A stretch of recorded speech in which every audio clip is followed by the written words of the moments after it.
Hello my dear friends, welcome to the Discrete IAS. My name is Bharat Dhakar. In this video we will discuss the 7 simple ways to crack India's toughest examinations. Okay.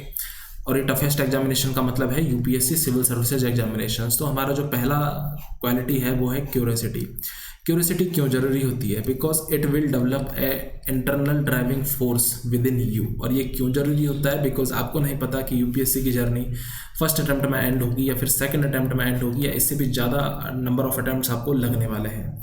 Second component क्या होता है कि जो भी vast syllabus होता है UPSC का उसको कवर करते करते आपको डेली बेसिस पे या फिर मंथली बेसिस पे कुछ ड्यूरेशन के बाद आपको एक एक्सटर्नल मोटिवेशन की ज़रूरत पड़ती है। तो वो एक्सटर्नल मोटिवेशन आपको ज़रूरत नहीं पड़ेगी अगर आपके अंदर ये इंटरनल ड्राइविंग फोर्स होगा तो आप उस जर्नी को एन्जॉय करेंगे। तो इसलिए क्यूरियोसिटी बहुत ज़रूरी है। सेकेंड कंपोनेंट है हमारा micro management of basically 3 things. और वो 3 चीज़ें कौन सी हैं? वो 3 चीज़ें हैं आपकी हेल्थ, आपकी लाइफ और आपकी स्टडी। हेल्थ का मतलब ये है कि अगर आप अपने आप को हेल्दी नहीं रखेंगे, बार बार बाहर का जंक फूड खाएंगे तो बार बार आप बीमार होंगे और डेली बेसिस पे आपका इरेगुलरिटी डेवलप होगी। हो सकता है आप 10 दिन बाद बीमार पड़ गए या फिर महीने बाद बीमार पड़ गए। तो ऐसे में आपकी स्टडी का जो रूटीन है वो इफेक्ट होगा। डेली लाइफ की जो एक्टिविटीज़ हैं उनमें अगर आप ओवर इन्वेस्टमेंट कर रहे हो तो भी आप स्टडी का टाइम कर्टेल कर रहे हो, या फिर आप सिर्फ पढ़ रहे हो, दूसरी एक्टिविटीज़ या हेल्थ या अपनी लाइफ की जो डेली जो रूटीन एक्टिविटीज़ हैं जैसे एक्सरसाइज वगैरह, घूमना वगैरह, उनमें अगर आप टाइम इन्वेस्ट नहीं कर रहे हो तो भी आप बिल्कुल गलत कर रहे हो। तो basically there should be a proper balance between the health, daily life activities and study. Our next component is the focused. आपको फोकस्ड रहने की ज़रूरत है। क्यों ज़रूरत है? बिकॉज यहाँ पर आपको इनपुट और आउटपुट जो रेशियो है वो आपको बढ़ाना है। दैट मीन्स लेस इनपुट में आपको मैक्सिमम आउटपुट लेना है, डिस्ट्रैक्शन आपको मिनिमम करना है। और ये कब होगा? जब आप किसी चीज़ को एक अच्छे से समझेंगे, अच्छे से पढ़ेंगे।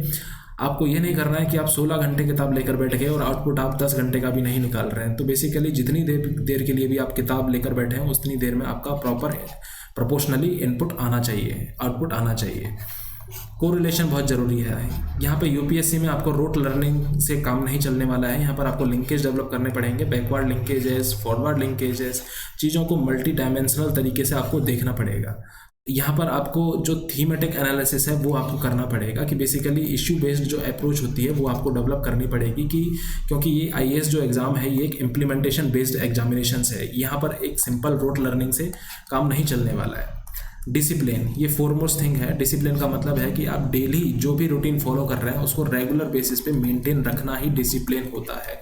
अगर आप सपोज करो कि अगर आप 16 आवर्स आज पढ़ लिए और कल आप 8 घंटे पढ़े या फिर परसों आप 12 घंटे पढ़े या फिर उधर उधर की चीज़ों में आप अपने टाइम वेस्ट कर दिया तो आपका जो डिसिप्लिन है वो ख़राब हो जाएगा और आपका जो स्टडी का जो टारगेट्स है वो मिस होंगे और फिर आपका डीमोटिवेशन है वो जनरेट होगा।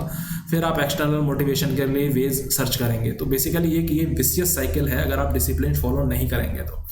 परसेवरेंस क्यों ज़रूरी है? परसेवरेंस इसलिए ज़रूरी है, सपोज आपका फर्स्ट अटैम्प्ट में क्लियर नहीं हुआ, सेकंड अटैम्प्ट में क्लियर नहीं हुआ, तो थर्ड अटैम्प्ट के लिए आपके लिए जो ड्राइविंग फोर्स होगा वो परसेवरेंस ही बनेगी।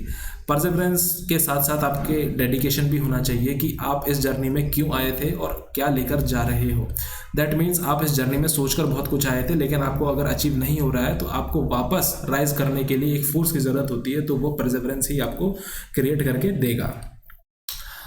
आखिरी हमारी जो चीज़ है वो है सर्विलेंस का मतलब ये होता है, जैसे फॉर एग्जांपल जब RNAW किसी मिशन को अंजाम देती है, किसी मिशन को एग्जीक्यूट करती है, तो उस मिशन को एग्जीक्यूट करने से पहले वो वहाँ का लोकल इंटेलिजेंस जनरेट करती है कि बेसिकली यहाँ पर चल क्या रहा है, हमको किस तरीके से काम करना है। इन द सेम वे जब आपको यूपीएससी को क्रैक करना है तो आपको ये पता होना चाहिए कि बेसिकली यूपीएससी का सिलेबस क्या है, कैसे यूपीएससी क्वेश्चन पुटअप करती है, क्या वो क्वालिटीज़ हैं जो हमको यूपीएससी क्रैक करने में मदद करेंगी। तो बेसिकली आपको ये प्रीवियस ईयर क्वेश्चन का जो एनालिसिस है वो आपको करना पड़ेगा, क्वेश्चन का जो पैटर्न है वो रीड करना पड़ेगा। तो अल्टीमेटली यूपीएससी को आपको पूरा सर्विलेंस सिस्टम प्रोवाइड करवाना पड़ेगा, तब जाके आप ये कुछ क्रैक कर पाएंगे।